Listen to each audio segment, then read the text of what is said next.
예, 오늘 우리에게 주신 하나님 말씀은 사사기 7장 15절에서 25절 말씀입니다. 구약성경 373쪽입니다. 사사기 7장 15절에서 25절 말씀 우리 한 절씩 교독하도록 하겠습니다. 기드온이 그 꿈과 해몽하는 말을 듣고 경배하며 이스라엘 진영으로 돌아와 이르되 일어나라, 여호와께서 미디안과 그 모든 진영을 너희 손에 넘겨주셨느니라 하고 제대로 나누어 각 손에 나팔과 이두나가리를 들리고 항아리 안에는 뿔을 감추게 하고 그들에게 이르되 너희는 나만 보고 내가 하는 대로 하되 내가 그 진영 근처에 이르러서 내가 하는 대로 너희도 그리하여 나와 나를 따르는 자가 다 나팔을 불거든 너희도 모든 진영 중에서 나팔을 불며 이르기를 여호와를 위하라 기도문을 위하라 하라. 기드온과 그와 함께 한 100명이 이경초에 진영 근처에 이른즉 바로 파수꾼들이 교대한 때라. 그들이 나팔을 불며 손에 가졌던 항아리를 부수니라. 새가 나팔을 불며 항아리를 부수고 왼손에 뿔을 들고 오른손에 나팔을 들어 불며 애초에 여호와가 기도원에 간다고 각기 제자리에 서서 그 진영을 에워싸매 그 온 진영의 군사들이 뛰고 부르짖으며 도망하였는데 300명이 나팔을 불 때에 여호와께서 그 온 진영에서 15길의 칼로 치게 하심으로 적군이 도망하여 스레라야의 지산의 수란다에 이르고 또 다바스에 가까운 아벨몰라의 경계를 이르렀으며 이스라엘 사람들은 납달리와 아셀과 온 므낫세에서부터 부름을 받고 미디안을 추격하였더라. 기드온이 사자들을 보내어 에브라임의 온 산지로 두루 다니게 하여 이르기를 내려와서 미디안을 치고 그들을 앞질러 벳바라와 요단강에 이르는 수로를 점령하라되 이에 에브라임의 사람들이 다 모여 벳바라와 요단강에 이르는 수로를 점령하고 함께 읽겠습니다. 또 미디안의 두 방백 오렙과 스앱을 사로잡아 오렙은 오렙 바위에서 죽이고 스앱은 스앱 포도주 틀에서 죽이고 미디안을 추격하였고 오렙과 스앱의 머리를 요단강 건너편에서 기드온에게 가져왔더라. 아멘. 같은 실수 반복. 자, 새해가 시작돼서 우리도 새해 결심, 올해 또 우리가 해야 하는 일들 돌아보면서 나아갔지만 시간만 지내 뿐 우리가 뭐 달라진 게 크게 있습니까? 별로 없죠. 그러니까 그것이 우리의 모습입니다. 삶이 그렇다는 것이죠. 자, 그러니 같은 실수를 반복하는 나에게 하나님 말씀 들려주시고 사유의 은총을 주신 것이 얼마나 크다, 은혜가 큰 것인가를 깨닫는다면 우리의 이 평범한 이 예배가 귀하고 복된 것인다 라고 각인하면서 이제 하나님, 나의 주님이라고 고백하실 수 있는 저와 여러분 되시기를 소망합니다. 자, 기드온 5번째 사사입니다. 자, 우리는 주일마다 큰 맥락으로 이 사사들의 이야기를 살펴보고 있지요. 자, 소심한 기드온이 했던 일은 같은 실수를 반복했지만 하나님은 그러한 사람을 들어서 하나님의 역사를 써내려 가고 계십니다. 자, 오늘 이 말씀에 이 기드온이 등장하기 전에 이 성경은 이스라엘의 상태를 6장 1절에 사사기 6장 1절에 말씀하십니다. 이스라엘 자손이 또 여호와의 목전에서 악을 행하였으므로 여호와께서 7년 동안 그들을 미디안의 손에 넘겨주시니 라고 말씀하셨습니다. 자, 이 말씀에 주목할 게 하나 있죠. 무엇입니까? 또라는 이 단어입니다. 그러니까 계속 반복적으로 사사들이 바뀌었지만 이들의 삶의 패턴은 변하지 않았다. 자, 하나님의 은혜를 경험하였음에도 불구하고 말씀을 날마다 들었음에도 하나님의 살아계심을 분명히 알게 해주셨는데도 불구하고 이들은 또 잘못을 행했다는 것이죠. 자, 이 또 잘못을 행하는 이스라엘을 건져 구원해 주시는 하나님이 더 대단하십니다. 반복적으로 이 실수를 하면 사실 부모라도 자식이 말 안 듣고 곁길로 가고 제멋대로 하면 부모라도 상하고 또 지치기 마련입니다. 하나님의 사랑은 지치지 아니하십니다. 그래서 이 말씀에 주목해야 합니다. 자, 계속해서 죄를 짓고 있는 이스라엘, 반복적으로 잘못을 행하고 있는 이스라엘에게 하나님이 미디안을 보내셨다라고 하시죠. 그리고 7년 동안 이들에게 넘겨주셨다. 자, 질고 억압, 그리고 감당할 수 없는 문제가 오고 난 후에야, 이것이 깊어지고 난 후에야 내가 할 수 없구나 라는 것을 인정하고 난 후에야 그들이 비로소 하나님께 나를 좀 구원해 달라고, 건져 달라고, 이 고통에서, 이 힘듦에서 나를 좀 불쌍히 여겨 달라고 부르짖지요. 우리는 할 수만 있고 될 수만 있으면 하나님을 찾지 않습니다. 하나님을 찾지 않으니 문제가 무엇인지 몰랐지요. 근데 내 힘으로 감당할 수 없을 때, 내 병을 고쳐줄 의사가 없고 이 문제에 어떠한 사람도 이 문제를 해결할 수 없다, 자포자기의 심정이 되면 그 끝자락에서 찾는 분이 누구라고요? 하나님이라는 것입니다. 자, 이때 부르신 사람, 준비시켜준 사람은 기드온이라는 사람이었지요.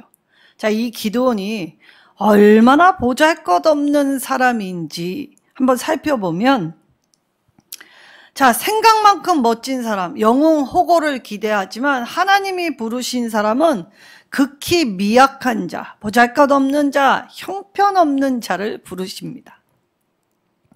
자, 이 기드온이, 이 하나님의 사자가 기드온을 부르실 때 기드온이 지금 어디에 있었는지 아십니까?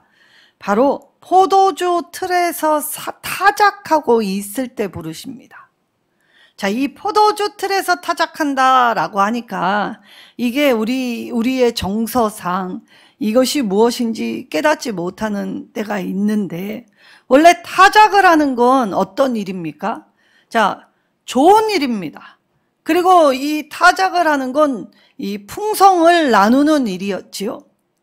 그리고 다 저마다 이 노랫소리가 흥얼흥얼 들려오면서 공개적인 장소에서 이 타작을 하는 것이 당연한 일이었지요. 근데 기드온은 지금 이 공개적인 장소가 아니라 자기 집안 안쪽에 있는 포도주 틀에서 이 곡식을 털고 있다는 것입니다. 자, 곡식을 왜 이 과일을 주조하는 곳에서 곡식을 털고 있습니까? 은밀하게 이 일을 행하고 있다는 것이죠. 왜 그렇습니까? 자, 미디안의 압제가 지금 자행하고 있습니다. 그러니 내가 애쓰면 뭐합니까? 미디안에서 이 수확할 때가 되면 조공을 요구하게 되지요. 자, 이때 이들이 조공을 요구할 때 이 어느 정도 수준으로 요구하지 않습니다. 있는 힘껏 바쳐라. 굶어 죽기 직전까지 바쳐라. 왜냐? 근근한 것만 남겨놓고 싹쓸이를 해가고 있는 때이기 때문에 빼앗길까봐, 그리고 빼앗기면 자신들의 가족이 굶어 죽을까봐 기드온이 지금 아무도 모르는 이곳에서 곡식을 털고 있었다는 것이죠. 그러니까 얼마나 소심하고 또 눈치 보고, 그리고 이 상황이 이렇게 이스라엘의 한 남자를 주눅들게 할 만큼 힘든 상황이 되었다는 것을 알 수 있지요. 근데 거기 우리가 눈치 보고 주눅들고 아무것도 아닌 그곳에서 하나님이 임재하십니다. 그리고 기드온을 부르십니다. 자, 이때 기드온을 향해 하나님이 부르실 때 뭐라고 부르신지 아십니까? 6장 12절에 큰 용사여라고 부르십니다. 곡식을 털고 있는데 무슨 용사입니까? 근데 하나님이 부르실 땐 큰 용사여 주께서 너와 함께 하시도다 라고 부르셨습니다. 자, 잽도 안 되고 보잘것없고 아무 자격, 공로, 그리고 능력 없는 이 한 사람을 부를 때 하나님이 이 큰 용사라고 먼저 불러주셨다는 것에 주목해야 하지요. 우리는 항상 무슨 일을 할 때 내가 자격 요인을 갖춰야만 일할 수 있다고 생각합니다. 근데 하나님은 우리의 모습 안에 나도 모르는 그 작은 하나님이 심겨놓은 미랄과 같은 이 작은 것을 보실 때 그 작은 미랄이 심겨져 30배, 60배, 100배의 결실을 맺을 수 있는 그 시야를 하나님만이 가지고 계시기 때문에 나도 내 능력이, 내 한계치가 어느 정도인지 알 수 없는 상태에서 하나님은 부끄럽다, 부족하다 하는 나를 하나님의 일을 맡겨주실 때 내가 너와 함께 하겠다라는 전제 조건을 주십니다. 그러니까 네 능력으로 일하는 것이 아니라 내가 너와 함께 함으로써 이 일이 가능하게 해줄 거야 라는 말씀이시죠. 자, 이 말씀 뒤집어 보면 내가 하나님 앞에 하나님의 일을 감당할 때 내 공로를 하나도 드러내지 못한, 내가 드러나지 못하게 하신다는 것입니다. 하나님 보세요. 내가 이런 일을 했습니다. 할 수 없게 하셨지요. 왜냐? 하나님이 함께 하셨기 때문에 가능했던 일들이지 내가 할 수 있어서, 능력이 있어서 가능케 한 일이 아니었다는 말입니다. 자, 이처럼 보잘것없는 사람 부르실 때 성경에서 하나님의 부르심을 받은 모든 사람은 처음에 어떻게 다 반응하는지 아십니까? 불평으로 시작합니다. 그래서 16절에 15절에 오 주여 라고 부르지요. 아유, 말도 안 됩니다. 가당키나 합니까? 그래서 탄식하며 부릅니다. 오 주여, 내가 무엇으로 이스라엘을 구원합니까? 내 가정도 제대로 세우지 못하는 잔데요. 그리고 뭐라고 하냐면 보시옵소서. 자, 주님은 우리를 보고 계십니다.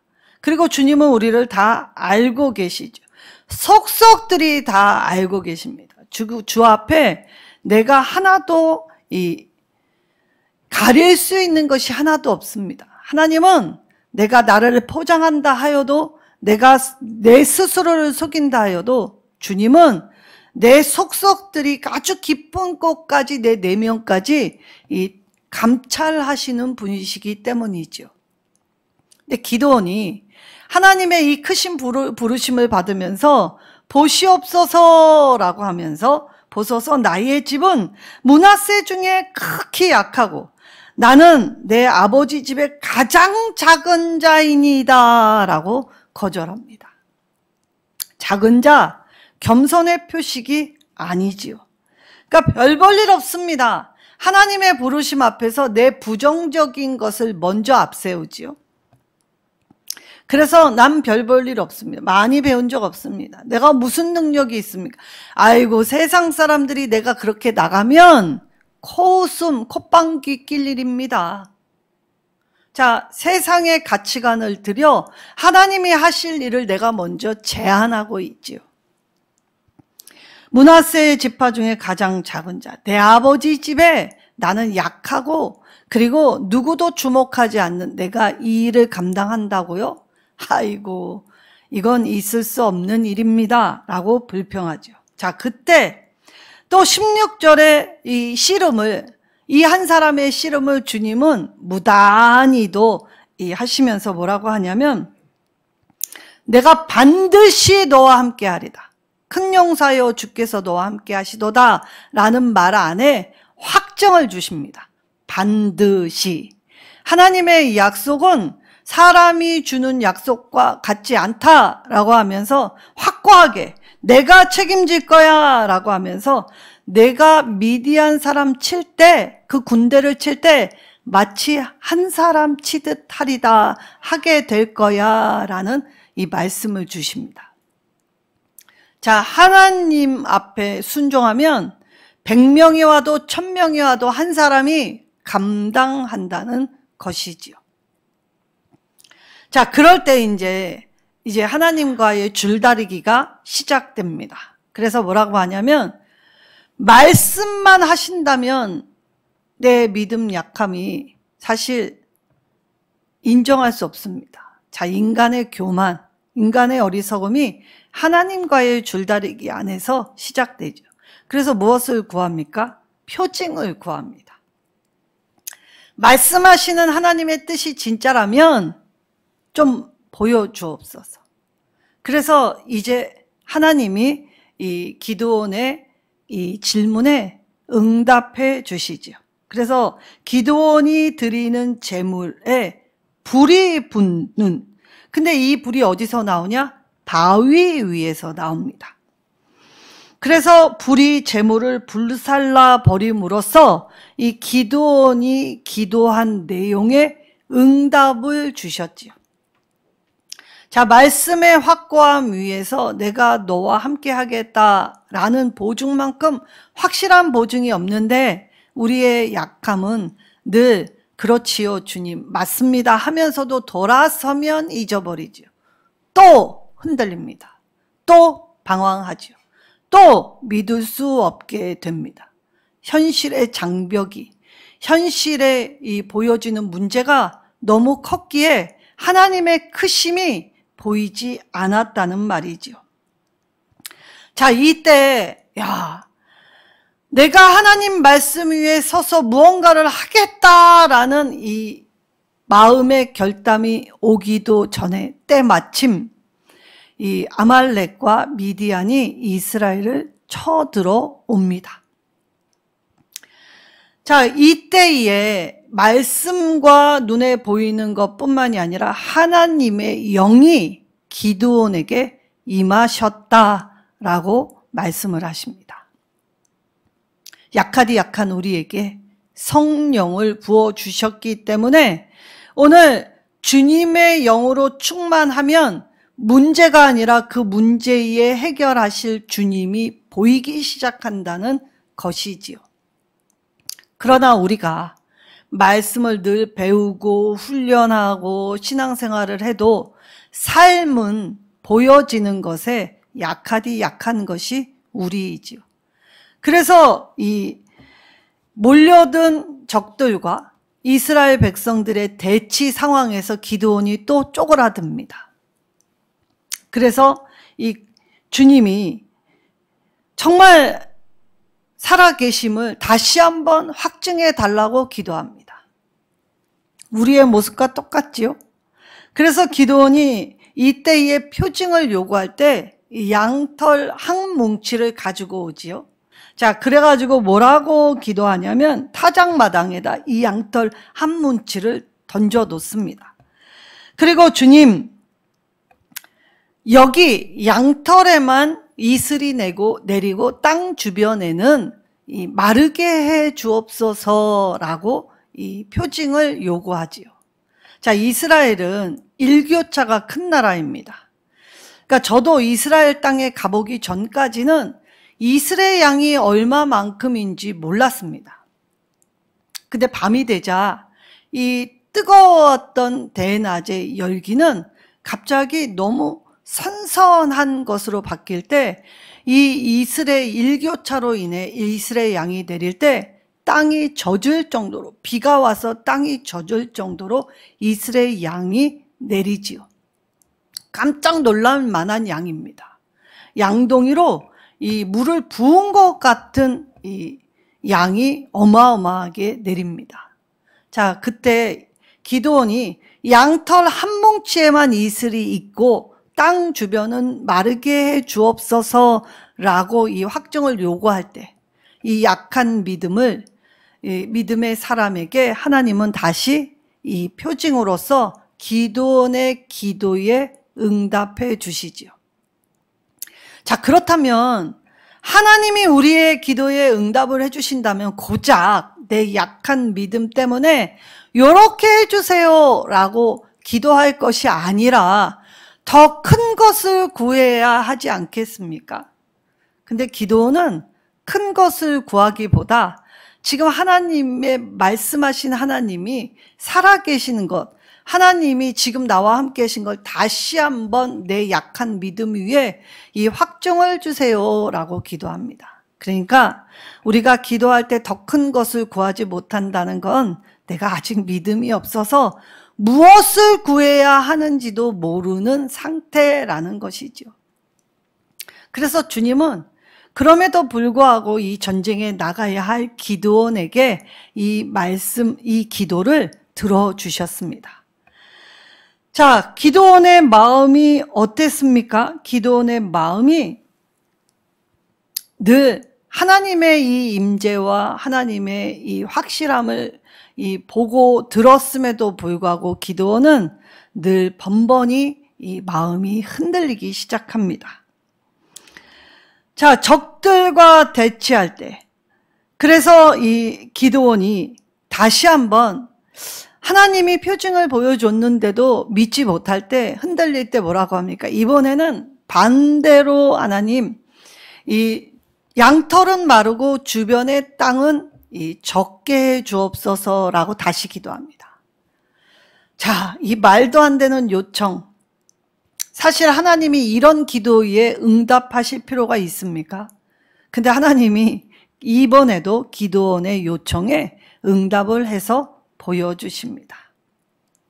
그래서 주의 영이 임하고 주님의 내 기도에 응답하신 하나님의 은혜 앞에 이제 기드온이 전쟁의 소집 나팔을 불고 사신들을 각 지파에게 보내게 됩니다. 자, 그때에 이스라엘의 이 사람들 중에 나왔던 사람은 아비에셀, 그다음 므낫세, 아셀, 스불론, 납달리 지파가 신속히 나왔습니다. 이때 나온 이스라엘의 군대의 수를 32,000명이었지요. 근데 하나님이 기드온에게 말씀하십니다. 너무 많다. 아니, 지금 떼거지로 와서 우리의 눈으로 볼 때 끝이 없는 적군의 모습에 사실 이스라엘 남자 수 32,000이 그닥 많은 수가 아닙니다. 자, 무엇 대 무엇이라는 대결 구도로 보면 32,000은 극히 미비한 숫자인데 하나님이 뭐라고 하시냐면 그 수가 너무 많다라고 하셔서 돌려보내라 라고 할 때 이 두려워 떠는 자 22,000명을 돌려보냈다라고 하죠. 자, 32,000도 많은 수가 아닌데 하나님이 돌려보내라고 할 때 실상 32,000이 호기롭게 나왔지만 두려워서 떠는 자들이 22,000명이었다는 건 이들을 데리고 전쟁 나가면 다 도망갈 사람이 3분의 2라는 이야기입니다. 주님은 우리를 이처럼 잘 알고 계시죠. 자, 그래서 10,000명이 남았습니다.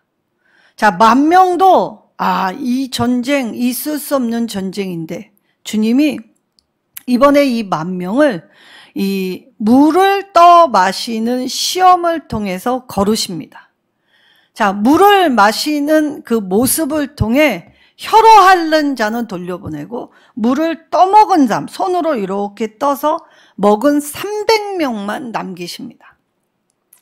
자, 그러면 왜 이런 시험을 하십니까? 우리가 갈증이 날 때 우리의 본능, 우리의 욕구가 어찌합니까?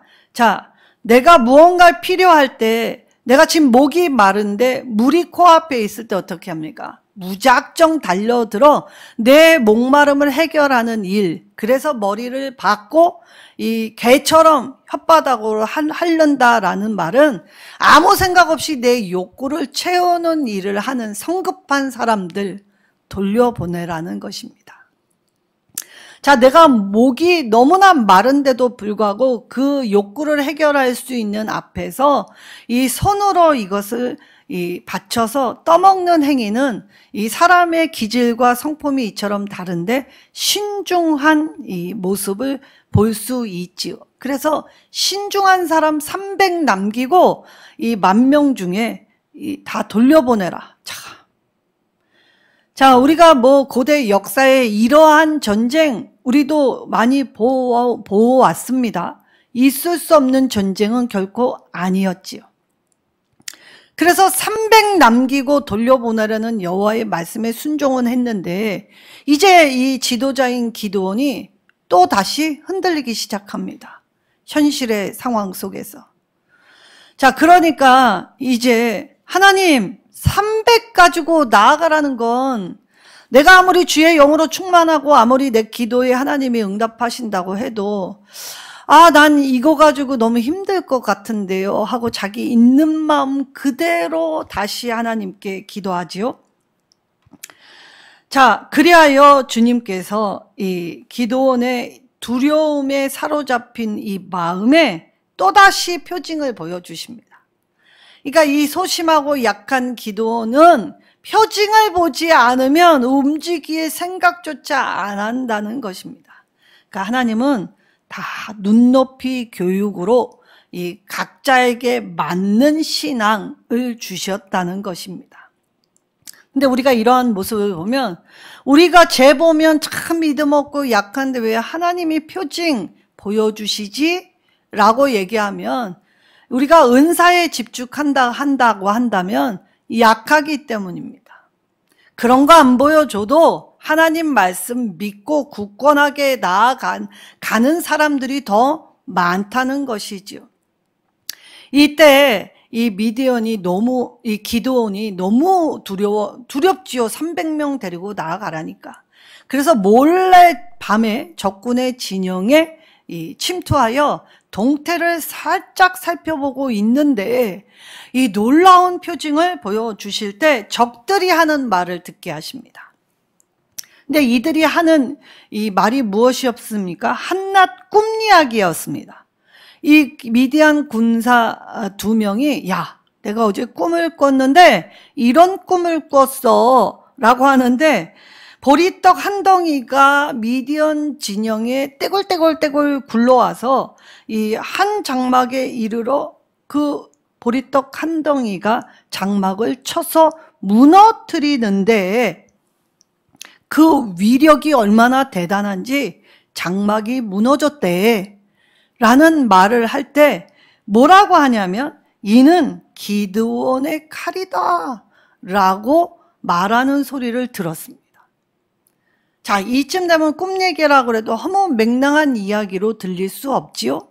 그래서 기드온이 300을 남기신 하나님께서 하나님의 방법으로 일하시겠구나라는 확신을 가졌습니다. 그리고 이 300의 손 안에는 칼과 활과 창이 아니었지요. 자, 이들의 손에는 항아리와 나팔과 횃불을 가지게 되었습니다. 자, 밤에 300명이 게릴라전으로 이 싸움에 임하여야 했기 때문에 횃불을 들고 가면 보초에게 이 불빛으로 인하여 걸릴 확률이 있기 때문에 항아리 속에 이 횃불을 숨겨서 가지요. 그리고 기드온이 뭐라고 하냐면 내가 신호를 줄 때까지는 에워싸고 가만히 있어라. 가만히 있어라. 자, 전쟁에 싸움하러 가는데 가만히 있는 싸움이 있습니까? 여호와의 싸움이 그렇습니다. 여호와의 전쟁은 우리가 하나님을 믿는 믿음으로 하나님께 그 내 믿음을 고백하고 하나님을 바라고 가만히 잠잠히 하나님의 음성을 들을 때, 그때 여호와의 전쟁의 승리를 우리의 눈으로 목도하게 하여 주시지요. 자, 작금의 어려운 현실이 있으십니까? 문제가 있으십니까? 영적 전쟁 중이십니까? 하나님 앞에 잠잠히 기도하며 가만히 있어 보십시오. 하나님의 일하심을 분명 볼 것입니다. 자, 미디안의 진영의 군사들이 아주 쿨쿨 단잠에 빠져 있는 그때, 깊은 잠에 빠져 있는 때에 기드온이 이 신호를 주게 되지요. 그때 뭐라고 하냐면, 내가 하는 대로 따라 너희도 해라 라고 하였거든요. 그 기드온이 그때 뭐라고 하냐면, 나팔을 불거든 나팔을 불며, 그때 이 횃불을 들고 가지고 있던 항아리를 깨버려라 라고 하였습니다. 자, 항아리 깨지는 소리와 나팔 분 소리가 동시에 울려 퍼지게 될 때 깊은 잠에 빠졌던 이 미디안 군사들에게는 천둥 번개 같은 소리, 깜짝 놀랄 소리, 잠결에 이게 무슨 일이야 라고 할 때 허둥지둥 되고 껌껌했기 때문에 자기 친구의 얼굴을 못 알아봐 미디안 군사끼리 서로 치는 난리법석이 일어나게 되었다는 것이죠. 뭐만 했습니까?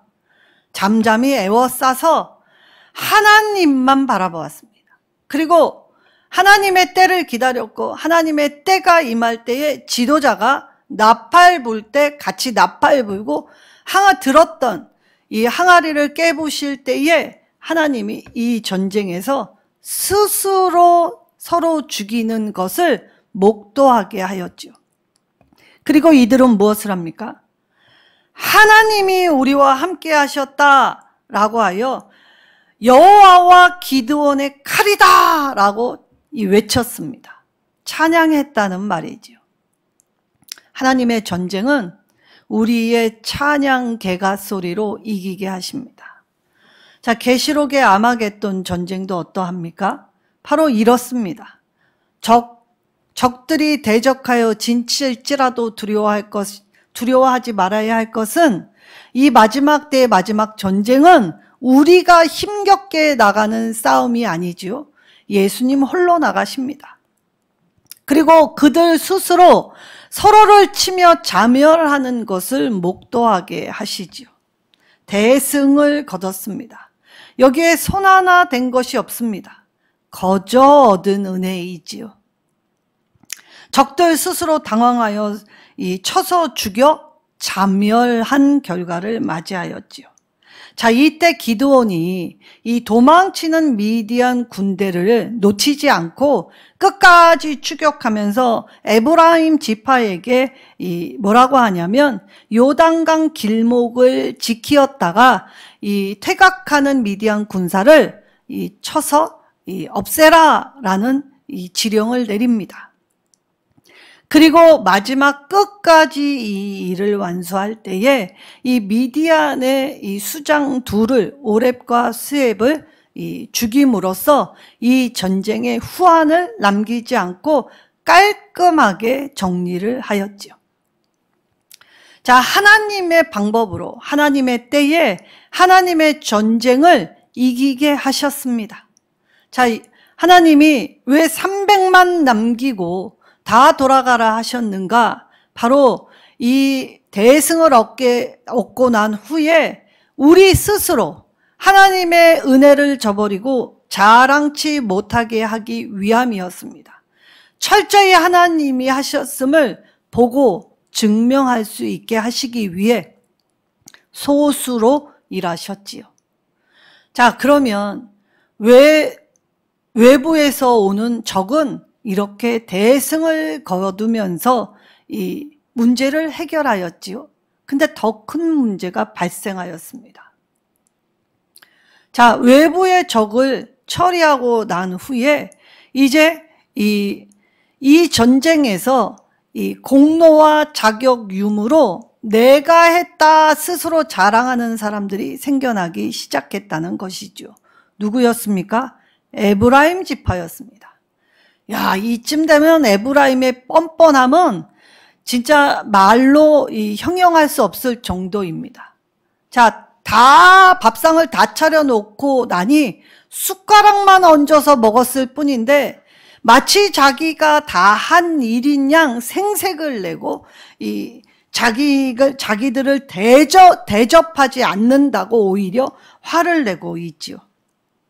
어려울 때 나서지 않았습니다.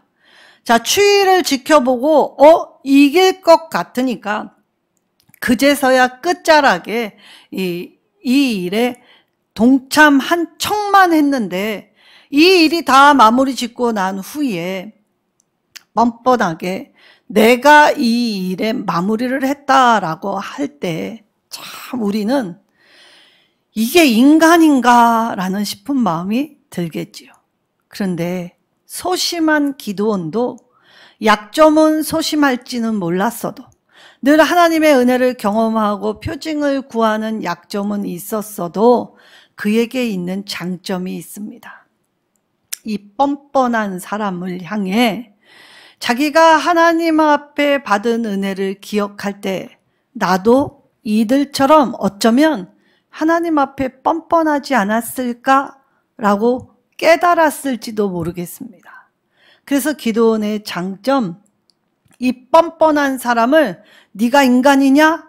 라고 대적하지 않습니다. 오히려 이 뻔뻔함으로 나오는 이 에브라임 지파에게 이 사사기 8장 2절에 에브라임의 끝물 포도가 아비에살의 만물 포도보다 낫지 아니하냐라고 띄워줍니다.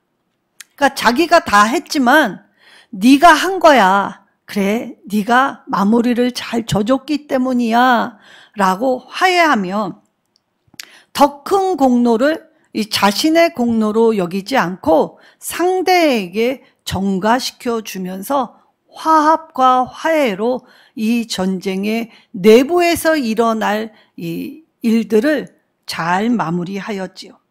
봉합하고 화해하는 데까지 나아갔다는 것입니다. 자, 이처럼 기드온의 행보가 할 수 있었던 이유가 무엇입니까?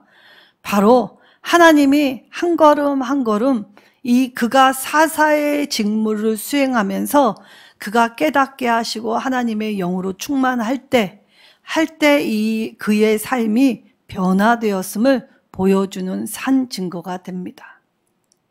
자, 이때 이들이 기드온에게 행했던 말이 무엇인지 아십니까? 8장 23절에 이 왕이 되어달라고 기드온에게 요청합니다. 이들의 참된 왕이 누구셨습니까? 하나님이셨습니다. 이 전쟁의 승리는 하나님이 주셨는데 또 하나님의 은혜를 망각하고 기드온에게 우리의 왕이 되어달라 요청하지요. 이때 기드온은 나와 내 아들도 너희를 다스리지 않겠다. 오직 하나님만이 우리의 왕이시다 라고 자신의 신앙을 고백하게 되었습니다. 우리의 약함을 아시는 주님, 잘 알고 계시는 주님이 우리의 인생의 삶을 통해 우리의 약점도 보완해 주시고 우리의 단점도 빛나게 하여 주시면서 하나님과 동행하는 모든 순간에 하나님이 우리의 삶의 주인이심을 깨닫게 될 때에 하나님만이 나의 구원자이십니다 라고 고백하여 화합하며 허물어지고 상처난 걸 봉합하여 통합을 이루는 데까지 나아가게 했지요. 그러나 이스라엘은 여전히 하나님을 저버리고 사람을 의지하는 선택을 하고 있습니다. 우리는 이처럼 같은 실수를 반복하는 존재들입니다. 그래서 더더욱 주님이 필요한 존재들이지요. 그러나 주께서 항상 우리와 함께 하신다는 이 놀라운 사실을 잊지 마시기 바랍니다. 그리고 내 믿음의 결단과 내 믿음의 행위가 아니라 주께서 반드시 우리를 붙잡아 하나님의 뜻대로 우리를 이끌어 주시기에 반드시 하나님 나라의 일원으로 저 천국 백성이 되게 하여 주시지요. 그래서 천성을 향해 걸어가는 길, 때때로는 고달파도 주님 바라보면 주께서 우리와 함께 해 주시기에 주님 주시는 기쁨으로 이 일을 감당케 하시며 우리의 눈으로 하나님의 살아계심을 경험하게 하여 주십니다. 믿음으로 고백할 때 믿음의 역사가 쓰여지는 것이지요. 하나님은 반드시 우리와 함께 하여 주십니다. 그리고 저와 여러분에게 이 세상의 흙수저, 루저, 아무것도 아닌 자, 별 볼 일 없는 자로 여기지 아니하시고 큰 용사로 부르십니다. 믿음의 큰 용사로 오늘 우리의 삶 가운데 비록 작고 보잘것없는 일이라도 잘 감당하여 하나님 앞에 칭찬받게 되시는 믿음의 큰 사람들 되시기를, 그리고 하나님 나라의 큰 역사를 감당하시는 우리 모두가 되기를 예수님의 이름으로 축원합니다.